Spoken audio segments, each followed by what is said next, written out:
Olá, amigos e amigas, Diácono Beto, Paróquia São Miguel Arcanjo, Arquidiocese de Maringá. Em nosso estudo do livro de Números, nós já vimos do capítulo 1 até o capítulo 4 os recenseamentos, tanto do povo quanto da tribo dos levitas. A partir do capítulo 5, nós vimos as leis diversas, a expulsão daqueles que têm doenças sexuais ou estão doentes com a pele, doenças visíveis, ou que tocaram em mortos. Aí a restituição, a lei do ordalho, que é da traição, e o nazireato. Já no capítulo 7, entrando na terceira parte, nós vimos as oferendas dos chefes e a consagração dos levitas.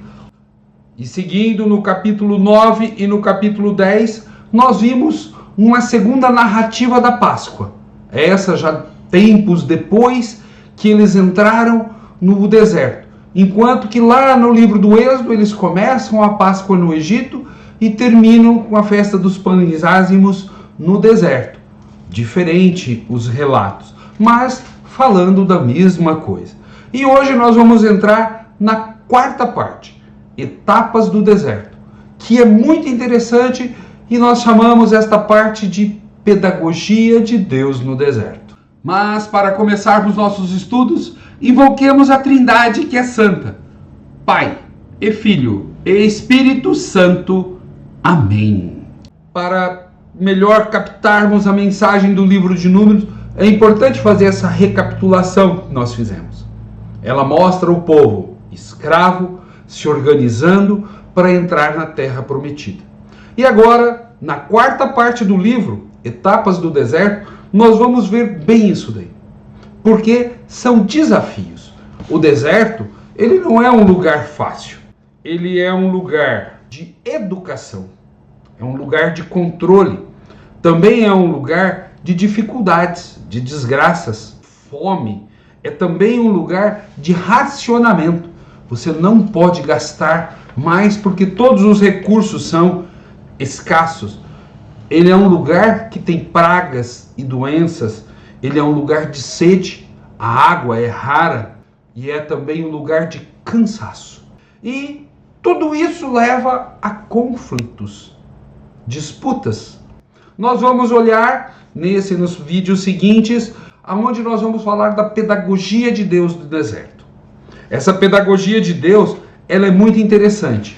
E quando você pega a sua Bíblia, lá no livro de Deuteronômio, capítulo 8, versículo 5, começa no versículo 2, um texto muito bonito, mas termina no 5. Portanto, reconheça em seu coração que Javé, seu Deus, educava você como um homem educa o próprio filho. Falando justamente desse período do deserto. Se você pegar geograficamente, é uma distância percorrível em 2 semanas, 3 semanas. Vamos dizer que eles estavam com animais, idosos, crianças, 1 mês. Mas isso traria problemas. Porque a cabeça desse povo ainda era a cabeça piramidal do Egito, onde um manda e o monte obedece. E eles simplesmente fariam isso na terra prometida. Reproduziriam isso na terra prometida, colocando um rei. E o problema é justamente o rei, porque o rei ele quer todo o poder para si. E aí nós temos um problema. Esse povo precisa mudar a sua mentalidade. Por isso que no capítulo 8 de Deuteronômio, versículo 5, fala que Deus educava esse povo como um pai educa uma criança. E nós falamos da pedagogia de Deus no deserto. Quando vimos o livro do Êxodo, nós já tratamos disso. A água amarga, a falta de água que Moisés bate com a vara, as codornizes, o maná no deserto. Jetro, sogro de Moisés, falando para ele dividir o poder e ensinar ao povo os estatutos e as leis. A questão de entender da religião que Deus é invisível, ele não toma uma forma que pode ser manipulada. Tudo isso para esse povo ir mudando a cabeça. Às vezes, a mudança demora para acontecer. Então, os 40 anos de deserto, daqueles que saem do Egito, apenas 2 entrarão na terra prometida. Josué e Caleb.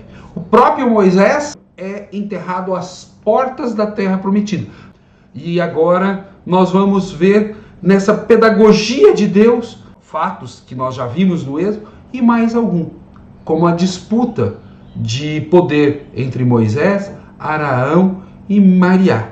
Então, Deus nos ensina o tempo todo e ensina esse povo algumas coisas importantes que nós vamos olhar de hoje aos próximos vídeos. Você que sempre está assistindo o nosso canal, acompanhando nossos vídeos, estudando junto, se inscreva, dê o seu positivinho para que juntos possamos levar a palavra de Deus a mais pessoas.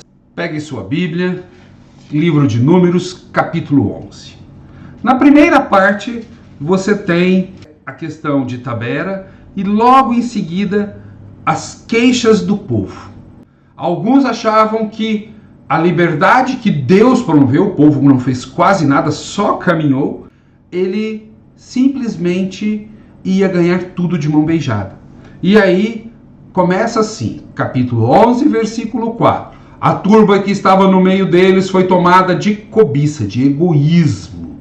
Os próprios israelitas se puseram a chorar e a dizer: quem nos dará carne para comer? Lembramo-nos do peixe que comíamos por um nada no Egito, dos pepinos, dos melões, das verduras, das cebolas e dos alhos. Agora estamos definhando, privados de tudo. Nossos olhos nada veem, senão este maná. Eles já tinham reclamado de fome, Deus mandou um maná, o pão do céu, que para nós, depois no Novo Testamento, é uma forma da gente falar da Eucaristia. Já tendo o maná, passa a reclamar. Queremos carne. Ou seja, a liberdade, ela não é algo que você ganha de graça, ela é conquistada. E você precisa estar preparado para poder aceitar a liberdade. Até porque eles não confiam na providência divina. Deus já tinha feito as 10 pragas do Egito, já tinha livrado esse povo a pé seco na travessia do mar, já tinha dado o maná e esse povo ainda estava questionando Deus, olhando para trás e preferindo a escravidão. Mas acharam que seria algo fácil. E nada na vida é fácil. E Moisés vai falar no versículo 14: não posso eu sozinho levar todo esse povo, é muito pesado para mim. Se queres tratar-me assim, dá-me antes a morte. Moisés estava reclamando que o fardo era muito pesado. Recebe uma resposta de Deus logo no versículo 16. Reúna 70 anciãos de Israel que tu sabes serem anciãos e escriba do povo. Tu levarás à tenda da reunião, onde permanecerão contigo. Eu descerei para falar contigo, tomarei do espírito que está em ti e o porei neles. Assim levarão contigo a carga deste povo e tu não a levarás mais sozinho. Lá no livro do Êxodo, nós temos no capítulo 18, Jetro, você não pode fazer isso sozinho, divida, institua chefes de 10, de 50, de 100 e de 1000. Aqui Moisés reclama e Deus institui anciãos. E esses anciãos recebem parte desse espírito de coragem, de fé, para ajudá-lo a guiar o povo. E se você continuar no texto, eles vão receber a efusão do Espírito, do versículo 24 até o 30, que é bacana para ler, e já no versículo 31 até o 34, as codornizes, onde eles recebem de novo as codornizes, mas novamente fazem a besteira de querer acumular. Vocês lembram que no versículo 4 o povo foi tomado de cobiça, de egoísmo? Agora cada um quis pegar o máximo de codornizes para si, porque uma das regras para o povo de Deus é justamente não acumular. A acumulação era a prática do Egito. Esse povo na terra prometida não pode ter a acumulação como prioridade, mas sim a sobrevivência digna. Que bacana, né, gente? Que capítulo que mostra para nós. Acreditarmos na providência divina, sabermos dividir as coisas e não buscarmos apenas a acumulação, mas a dignidade de vida, acreditando que Deus sempre providenciará. Paz e bem a todos e a todas.